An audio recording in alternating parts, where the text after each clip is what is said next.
Hello and welcome back to Chapter 20, Mining and Landfills. This could possibly be my last chapter, so I don't know if it's exciting or sad or whatever. There might still be updates, so you never know. I might make chapters later on for fun, but anyway, let's get into it. I don't think I have to explain how dangerous the mining profession is. People that are mining for coal or any other kind of precious metal or anything that we look for. Not coal's not a metal, but you know what I mean. It's dangerous work. I mean, there's cave-ins, there's gas explosions. They hit underground water reservoir and everybody drowns. There's tons of things that can happen to those poor people. Not only that, but the danger side of it for the humans. I also believe that a lot of the mining techniques, like say for instance fracking or strip mining, those things have a pretty big impact on the environment, and this chapter is really about making it safer and making it a lot easier on the environment. And one of the ways I'd like to do that is, well, the only way really, I guess, is this mining device right here. And basically what it does is you have the central device up here, and it drills these sensor holes down into the ground in a quadrant. So there's four of them, and it uses sound basically to map out where the ore veins are, and these are all ore veins right here. And what happens is it sends this little mining snake into the ore veins along this map, and it guides it along to all the ore veins, so you don't have to just strip away all the material. And what you can do afterwards is fill it back in with dirt as the mining's coming back out. So that's one part of it, and the other part is how this little snake aperture arm thing actually works. And the way that works is obviously it's a long snake-like thingy, and we'll start off with the tip and move our way back, I guess. Anyway, those large tunnel boring machines that basically just rotate and there's like each have these little heads on it is kind of what I modeled this after, and it just has these boring heads on the front of it, and it just eats up minerals and everything like that. And I think they shoot water in there to loosen it up too. Whatever, it works, and this is basically just a smaller version of it, just to follow ore veins or whatever it is that we're looking for. And how this thing moves around is in two parts. The first part is these scales. The scales are basically just hydraulically controlled scales, and it moves exactly like a snake moves. It digs into the earth with the scales flared outwards, and then it pushes the rest of its body forward. So obviously people know how snakes work, so I don't really have to go into that. And how it moves directions is it has this circle of hydraulics, and that's pretty self-explanatory too. It expands on the one side, contracts on the other side, and that's how it turns. Or they all expand, and that's how it moves forward, and then the things open up so that it can contract the back of it, and it'll still stay in the same position. The scales move into the back of it. And then I guess the third part of the aperture itself is these drill-like structures in the center of them.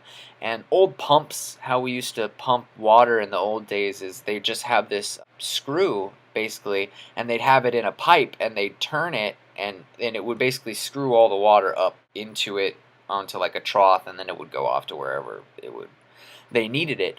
So there would be these screw sections that would all be linked up, but obviously movable because this thing moves around and it goes in many different ways, to just draw up the ore that's mined up into these storage things, up into the main device. And hopefully this can take out the underground human element of it, as well as remove the strip core element of it, or strip core, just the strip mining element of it, so that we can keep the people safer, we can keep the environment safer, and hopefully make it a lot easier. And hopefully eventually in time we can maybe use these things to mine asteroids or something like that, and it'd make it a lot easier because people would be in these enclosed environments. You wouldn't have to put them in suits, and it would probably conserve oxygen, and then just the mining devices would be on the outside. So now on to the second part of this chapter, landfills. I know I kind of mentioned how you can extract some sort of energy from biological waste, but this part of the chapter is gonna expound on that a little bit. And what a lot of people don't know is when you throw away stuff like banana peels or like potato shavings, anything biological in nature, when that stuff breaks down, certain bacteria can change that fuel that they used to eat, obviously, into fuel, like literal fuel, in the form of methane gas, which is only like a slight variation from natural gas. I'm pretty sure it's almost exactly the same. What you can do, just like natural gas, you can compress that, you can burn it, whatever you need to do for it. And I know I said that before, but in the Super Cities chapter, there's also a pretty big problem with landfills around the world.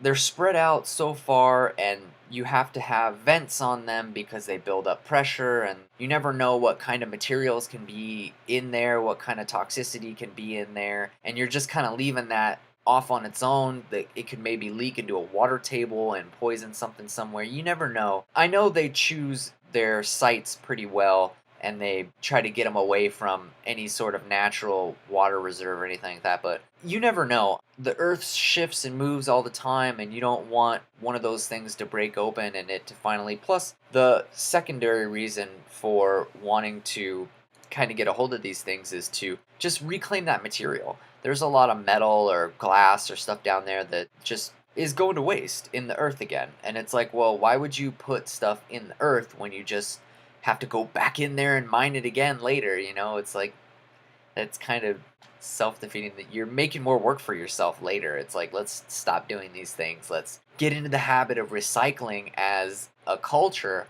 and then we won't have to fill up these landfills anymore, and then we can just kind of move on and live a little bit more efficiently and stuff like that. So, like I said before, this project would basically be to reclaim all those materials and energy from landfills that we already have out there, so that we can end up learning to not use or not create them anymore. So what we would probably have to do initially, obviously we need to know all the locations. I don't think we've lost any locations of the landfills, but we'd have to go out there, and we'd probably have to cover them up first and extract all the methane that had already started to be produced, and then we'd probably have to start removing it in layers, just because you never know below it how there might be more methane or something like that, and it'd have to be a closed environment just to make sure we capture all those gases. Then as soon as it's all churned up, all the gases are all out, we make sure that it's all stable and everything, then we can go in there for the other materials.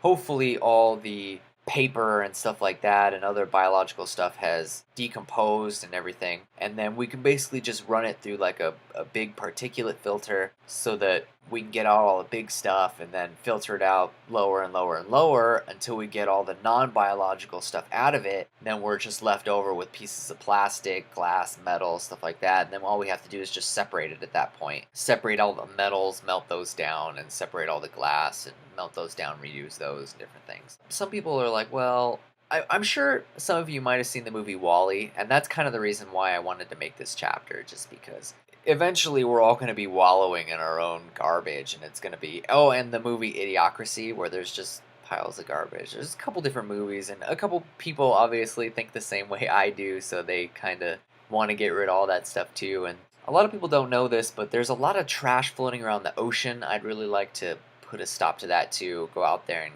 grab that stuff, and hopefully we can find a way to get that efficiently. Maybe we find a big freighter ship that uses a nuclear power plant, just like the Navy ships do, so make that a little bit more efficient. So anyway, that's about it. I know it's probably a little bit of a short chapter, but that's good. It's the last one. So hopefully you guys like and subscribe to this channel, this video. Hopefully you guys share it with your friends, and please, please, please leave comments on these videos. I will do updates as I can. So far I've only got, I think, like 10 comments total. It's pretty sad, really, but anyway, have a good one. Thanks for watching, and I'll see you guys later, hopefully.